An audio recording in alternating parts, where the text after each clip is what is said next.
The title, non-food franchising, it's contrarian, right? And again, many of your marketing listeners will appreciate that. Kind of going against the grain. I cut out half the market so that I could focus on the other half.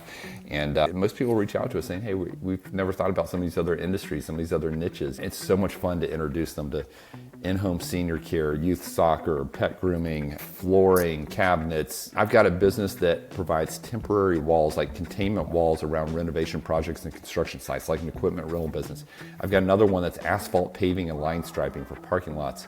I've got another one that's 3D printed insoles, custom insoles for footwear. Again, just things that you wouldn't think about unless you had them right there in front of you.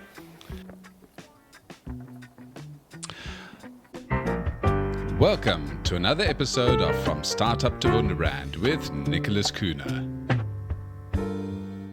Jon Ostenson is the founder and CEO of Fran Consulting, an Inc. 5000 company. We're very proud of that ranking. Came in at 584. 584, that's an amazing number. And he's in the top 0.1% of franchise consultants. So Jon is also the author of the best-selling book, Non-Food Franchising, which is what we're going to be chatting a bit about today. And he's somebody who's walked the talk. So he draws on his experience as a former Inc. 500 franchise president and multi-brand franchisee in helping his clients select their franchise investments. He's also a frequent contributor on franchising for publications such as Forbes and Bloomberg. So, Jon, welcome. Excited to be here. Appreciate you having me, Nicholas. Now, a lot of people have probably heard of franchising, but don't really know what it is. And luckily, I happen to come from a bit of a franchising background myself. So I was the marketing manager of a very big pie franchise in South Africa, one of my favorite jobs. And we had hundreds of franchises all around Southern Africa. And then I worked for a company called Nando's, which is a peri-peri chicken franchise, which is starting to grow in the States as well. So I was the international brand manager. So I launched them in India, Pakistan, Bangladesh, Sri Lanka. Some countries I think you are a bit knowledgeable about as well. Absolutely. No, we focus a good bit here in North America, but in my background, I definitely have a good bit of international experience. I actually spent 6 months in India many years back, so an appreciation for that. So I haven't been to Hyderabad myself, but I try to avoid the subcontinent now as much as I can, to be honest. Franchising, people typically think of taco trucks, they think of McDonald's, they think of KFC, but yours is all about non-food franchising. Maybe talk to me about the difference between food and non-food franchising and why it's so exciting, what sort of exciting opportunities there are in the non-food franchising space that people maybe haven't thought of. Yeah, I'll start by saying when you say the F word franchise, people immediately think fast food. And we've got nothing against the food guys. We love them. We need them. We support them. But it's my humble belief there are easier ways to make money, by and large. Opportunities that may require fewer employees, less operating hours, maybe less capital investment, that may carry higher margin, are less susceptible to consumer whims. I always point to frozen yogurt. Froyo was big until it wasn't. And so most of our clients are coming to us saying, hey, we want things that are understandable, cash flowing businesses. They're not trendy. They're not going to go out of style. They're not going to be out of vogue anytime soon. And so what this translates to, it's opportunities that oftentimes people don't have on their radar. It's things in the home and property services arena, health and wellness, categories like kids, pets, seniors. Again, things that regardless of the economy, people are going to continue to spend money on, the things they care about. Some of these are retail-based, customer-facing operations. It's what you think of when you think of a franchise. Many of them are more service-based, more out in the field, and you don't have that location, retail location. So yeah, such a wide variety, and we work with over 600 different companies that are expanding via franchising. So I love introducing all of our clients to the different niches out there. Well, and another advantage, I suppose, of not dealing with food is you don't have to be like a Waffle House and stop fights on a Friday evening. So that's a definite advantage. I just want to give one example of the type of industry that you're talking about. I saw this in your LinkedIn feed, and there's a professional aircraft detailing franchise. Now, that kind of thing is quite exciting because that's really niche. There are not hundreds of people or hundreds of companies in the aircraft detailing space. So maybe talk to me about how that process starts and how people can maybe think about that as a career, because I see experience not required.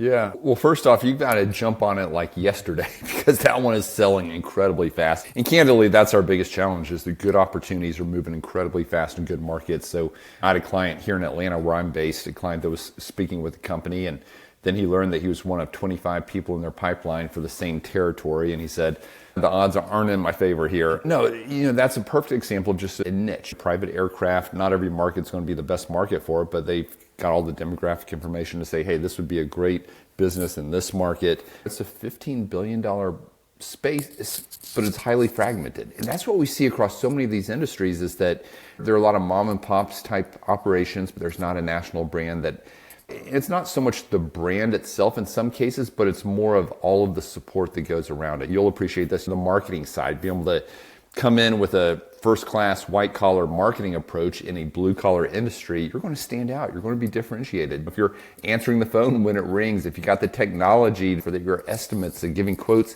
there's a lot of ways to stand out in some of these fragmented industries. I always use insulation as an example. That's a $52 billion a year industry in the U.S.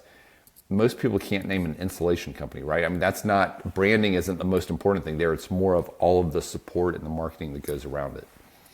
So let's talk a little bit about that, because there might be folks out there that hear this and they say, okay, maybe I shouldn't open one of those brands. I want to find something that's more in a niche, but I know nothing about it. I'm not a marketer, I'm a salesperson, or I'm really good at operations. Maybe talk through what is a franchise? So what does a franchise actually mean, and why is it valuable for somebody to look at a franchise versus starting their own business, their own professional aircraft detailing business, for example? Yeah, well, and franchising is not right for everyone. There are those out there that are so entrepreneurial, they want to build their own thing. But I do believe that franchising is a better path to business ownership for most people. Some of the benefits that come with a franchise, you've got a proven blueprint. This is a business that's been set up in a similar market. It's been proven out. You've got the product market fit, and now it's just about going out and executing. You've got a playbook to go execute against. So you're essentially starting on third base instead of first. And you've got a coach on the sidelines in that franchisor that's helping you, supporting you. They've got a team of folks there at headquarters that are supporting you. You also have all these other franchisees in the system, and it can create a community where you're exchanging best practices and learning from each other. So to be cliche, you're in business for yourself, but you're not by yourself. And obviously there's a lot of economies of scale where you're able to buy in bulk, whether it be for goods or services. And also when you think about selling the business down the line, it is very common to sell your franchise to another franchisee within the system. It's kind of this built-in internal M&A, or you can always sell it on the open market as well. So the more people are recognizing that there are a lot of different types of opportunities out there, and they're saying, maybe it makes sense to at least have one franchise in my portfolio. Maybe they've got multiple businesses, or they aspire to have multiple businesses. Whatever you do next may not be the only thing you ever do, but I have a lot of existing business owners that come to me and say, hey, we remember all the hard work that went into testing and trying new things when we built our first business. For this next rodeo, maybe we try the franchise route. And the feedback I oftentimes get from them is having a franchise in my portfolio made my other business better because I learned some of the best practices around systems and processes, as an example. You mentioned community, and I think that's something that is underplayed perhaps in the franchise space, because having worked in a whole bunch of franchises, I met some great friends and great people who are all sort of in the same mindset. And I think there's sometimes a perception that there's competition amongst franchise. You see these old movies where people are closing in on each other's turf, but that's not exactly how it works in the franchising space. Maybe just chat about how are turf wars avoided in the franchise space. It's very common to have multiple franchisees in a large market, and you want to play nice and hopefully the neighbors get along there. But really there can be a lot of synergy because from a brand awareness standpoint, if someone sees your truck on the road or had a good experience at your location, that bodes well for theirs. Oftentimes you can do joint marketing efforts, or maybe if you do have a client that moved to their location, you want to continue to support them. You guys just work that out up front. Maybe there's some kind of referral agreement back and forth. Sometimes I'm a multi-brand franchisee myself. There have been plenty of times that I've asked to borrow employees from a neighboring franchisee, or maybe they ask me. And so there's a lot, because oftentimes you need a fractional employee. Maybe I need 3/4 of someone, they need 1/4 of someone. And I'll say this, Nicholas, not every franchise out there is created equal, right? Franchising is just like every other industry. You've got really good players, and you've got some that don't provide the value to their franchisees, that aren't the ones that you want to align yourself with and invest in. So, and that's where we come in to help our clients kind of wade through all the noise and identify the ones that are not only the best fit for them, but also the strongest platforms. So I guess this is a good time to talk about your book now. So it's a free book as well. So all listeners here can go and download that best-selling book called Non-Food Franchising. Maybe talk to me about why you created this book, and yeah, there we go. And what are the key chapters that we should be having a look at? Why should folks read this book before they go into the franchise world? Yeah, from my experience, again, I've been a franchisor. I am a multi-brand franchisee. I've been a consultant for many years. I get to see a lot. And so I packed as much content as I could into 90 pages. I tried to make it very readable. We also have an Audible version. And we've just gotten great feedback since it's released 2.5 years ago. Most of our clients have actually read the book by the time we get on the phone. I mean, I'd say probably 80-90%. So again, it's an easy read, and we talk about things in the book. We talk about the funding side behind franchises. We talk about the financial potential. We give case studies of clients. We talk about the legal framework and how to think about the franchise and the FDD. But we also I talk about in the book, I've got a chapter where it does compare franchising versus startups. Another chapter where we compare franchising versus ETA, the entrepreneurship through acquisition, the idea of acquiring a business. Again, just a lot of things to kind of get the juices flowing and help people fill in the gaps in their understanding of how franchising works and why it could be a good fit for them. Now, looking at that title, sometimes people overcomplicate things. I see you've gone straight for the jugular with that name. I mean, it's real obvious. So the SEO on that must be pretty good. Can I ask, becoming a bestseller, how many does that mean as downloads or sold, Jon? Yeah, I believe we've sold in the neighborhood of 10,000, but I don't know how many free copies we've given out. The vast majority of people are consuming it is free because we do pass out. But yeah, if you were to buy it on Amazon or any other of the leading retailers out there, all the proceeds go to Hope International, which is a great nonprofit that we support. So it doesn't intend to be a money maker for us. But no, the title, Non-Food Franchising, it's contrarian, right? And again, many of your marketing listeners will appreciate that. Kind of going against the grain. I cut out half the market so that I could focus on the other half. And most people reach out to us saying, hey, we've never thought about some of these other industries, some of these other niches. It's so much fun to introduce them to in-home senior care, youth soccer, pet grooming, flooring, cabinets. There's just... I've got a business that provides temporary walls, like containment walls around renovation projects and construction sites, like an equipment rental business. I've got another one that's asphalt paving and line striping for parking lots. I've got another one that's 3D printed insoles, custom insoles for footwear. Again, just things that you wouldn't think about unless you had them right there in front of you. You Americans operate at such a different level to the rest of the world. I mean, one of those would be enough to keep most people busy, but here you have a whole handful. But talking about that, folks are probably thinking that a franchise is quite an expensive investment. Maybe talk to me, what is the cheapest option you've got? And then tell me, what is the Rolls Royce or the Lincoln franchises that you've got? Give me a continuum here. We'll start on the high end. I just had some clients that purchased 10 trampoline parks, and these are about $3.5 million each. And so they were former McDonald's franchisees, ironically enough. So they came over from food, but they made some good money. You can make some money in food. Again, I've got nothing against the food guys. But yeah, that would definitely be at the high end of the range. Most of our clients, at the low end, I'd say all in investment, maybe like $70,000 US. Most of our clients, when you look at the franchise fee and the startup costs and several months of working capital, all built into a range. Oftentimes you're in the 100,000 to 300,000 ballpark. That's where a lot of things fall, and then a good bit of opportunities on either side. But there are different ways to get involved. Some people are using all cash. Quite a few will use a bank loan, like here in the U.S., an SBA loan. Banks like lending to franchises because, again, it's a proven model, so there's more predictability. It's not a guarantee, but there's more predictability. So, oftentimes people put in maybe $50,000 in cash and then use the loan as the balance. Some people are using an old retirement plan, a 401k plan, an example of rolling that over and purchasing the business with that retirement plan through what's called the ROBS program. Certainly other people will use HELOCs. A lot of different ways to get involved, but I'd say 100,000 to 300,000 all in is a range that we oftentimes see. I notice you've got children. What is the first franchise that your kids are going to, or that you'd suggest your kids to open up? I have actually never been asked that question, Nicholas. I get asked every question many times. I've never been asked that. That is a good one. So my oldest is 13, and yeah, we're navigating middle school right now, which is an interesting time.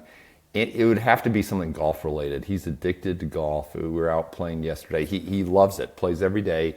And so, there's a great golf opportunity that we work with right now that, essentially has 4 simulators. It's in a retail space, 4 simulators, and then they've got a small workout area, like a small gym as well. So it's kind of a one-stop shop. It only requires 1 employee, 9 to 5, someone with the golf background in this case. Outside of that, it's a membership model, so recurring revenue. You've got a fob card, all the members do, so they can get in. So I'd say that's probably an example of one that he would resonate with.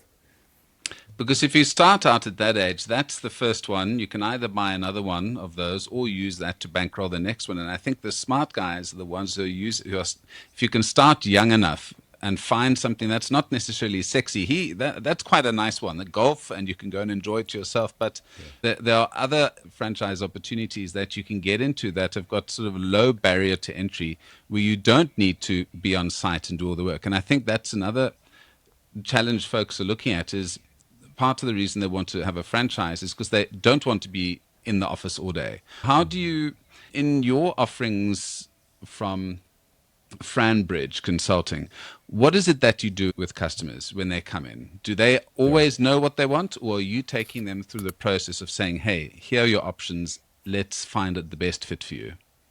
90% of our clients end up purchasing something in an industry that was never even on their radar. So it is so much fun to introduce them to new ideas. Most of them do not know what they want. And if they know what they want, they oftentimes pivot and decide to go a different direction. So again, we work with over 600 different franchise companies that are expanding, that still have good markets to expand into. It's entirely free, Nicholas, to work with us. I'm essentially a real estate broker, but for franchises. So I get a referral fee from the franchise when a placement happens. For them, it's the sales and marketing costs. Nothing's passed on to our clients. So it's a nice, clean model. No, what I do is I've created a process that I take clients through. We'll jump on a call. I'll have them fill out a little bit of information and get to know them a little better. And then I'll come to them and say, hey, if I were in your shoes, here are the 10 or so opportunities that are available in your market, because I've already done all the territory checking, available in your market, different price points, different industries. I walk them through these, give them some information on them. And it's their goal usually to narrow those down to 3 or 4 to then have a conversation with. And then I hold their hand through the process as they're having calls with the franchisors, learning more. I'm introducing them to funding options and have a franchise attorney review the agreement. We've built kind of a one-stop shop here to help our clients through their exploration process. Yeah, and we can always pivot along the way. And what I found is when they start having these conversations with real companies about real opportunities, they start to crystallize in their minds, here are the characteristics I'm looking for in a business. And we help them as a sounding board. Here's how to think about it. Here's where to put the emphasis. Here are the questions you want to be asking. So again, if you just start Googling, there's so much noise out there. I mean, you'll even see a top 100 franchise list. Most of those companies are paying to be on the list. And so again, a lot of noise. And that's where we come in to help our clients identify the top opportunities. We've got the relationships with a lot of these brands and can help them ultimately land on the right one. How much fun is this job? Because I can imagine some folks coming into the office thinking, okay, let's get a franchise. And then they are opened up to this world that they never imagined was out there. And they see possibilities of having financial freedom, obviously hard work. There's no free lunch, and there's going to be a lot of hard work. But when it's your own and you've got the opportunity for growth, you can grow into other areas.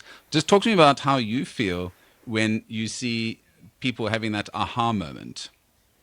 It's great. And it's where I get my validation, and it's so rewarding when people come back and buy additional locations. They come back and buy additional brands. They come back and refer their brother. I've had multiple new client calls today where, they're talking about the freedom. One case that he was laid off as part of a 30% workforce reduction. He's like, I can't imagine going and working for someone else again. I've been there. I don't want to go brush up my resume. I don't want to go interview.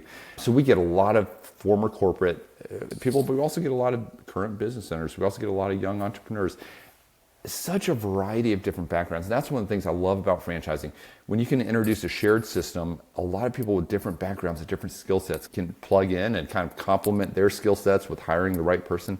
So no, it's very rewarding for me. I love it. I get to see all these different business models, and I never want to sugarcoat it. If it was, you can make outsized returns in business ownership. The government incentivizes it through the tax code, so you really get a lot of tax breaks you never had as a W-2. But if it was easy, everybody would be a business owner. It does take work, especially in the beginning. However, a lot of our clients will actually put a manager in place to run the business day one while they keep their corporate job or they keep their other entrepreneurial pursuits. But I always caution them, it comes down to having the right manager in place, that right operator. The franchisor can support them on a daily basis, carry a lot of that support water for you, but still comes down to having the right person that's incentivized. Because end of the day, no one's going to run it quite like the guy with the skin in the game, right? So if you are able to lean in heavy early on, I think the ramp up time's a lot faster. Absolutely. You opened up a can of worms then in terms of choosing the right staff and the people to run your business, because that could really make or break something. But that's something that folks can learn on their own time, and they will, because you sometimes just have to go through that process yourself. Now, just before we end up, I've never seen so many magnas on a CV in my life. So there's a magna cum this, magna cum that, and so you obviously did quite nicely at Georgia Tech, so well done. And at Carter, which is Oshkosh Bagosh, I think, which is quite a famous brand, and you were the sales director, $350 million a year. And then I think the other one that you were at was Shelf Genie. How did that influence the work that you're doing now, from actually running and managing sales at these types of companies to saying, wait a minute, let me just sell franchises? How did that come about? Shelf Genie, exactly, which is a large franchise system based in the U.S., but all over North America. And Carter's and Accenture before that had a great corporate run, very thankful for the opportunities, definitely honed skill sets and learned a lot. But I had that itch to do something a little more entrepreneurial, didn't know what it looked like so many of your listeners, right? And, kind of stumbled into Shelf Genie through some connections and had the opportunity eventually to come in and serve as their president and support all of our franchisees from the home office. I ran all the teams that supported our franchisees. Really, to me, that was my light bulb moments where I got to see all these diverse backgrounds being supported by a shared system and how they could all step into business ownership. And I really fell in love with the franchise model. So fast forward, I partnered with the founder. We spun off. We've invested in franchises together. I've invested in franchises with other partners as well, and I've got good people running them, and allows me to do what I do with most of my time, which is help others. And so, I started FranBridge a little over 6 years ago, and I just love taking people through the process and exposing them to different opportunities, and it's very rewarding. Well, it's a super exciting industry, and I think going into 25, 26, we're going to see some excellent things happening in the US. So the franchise space definitely is going to be one to look out for. So Jon, thank you so much. I'm going to send folks over to your website. If you can just remind us what that website is and where they can download that free book on non-food franchising. Yeah, absolutely. Come to our website, download the book, but also let us know if you'd like to book a call too. You can just leave a note there. Our website is franbridgeconsulting.com, F-R-A-N, bridgeconsulting.com. And would love to engage. Follow me on LinkedIn. I put a lot of content out as well, different podcasts. And so again, entirely free to work with us. Would love to help if I can. Fantastic. Well, thanks so much for your time, Jon. Enjoyed it, Nicholas. Thanks for having me.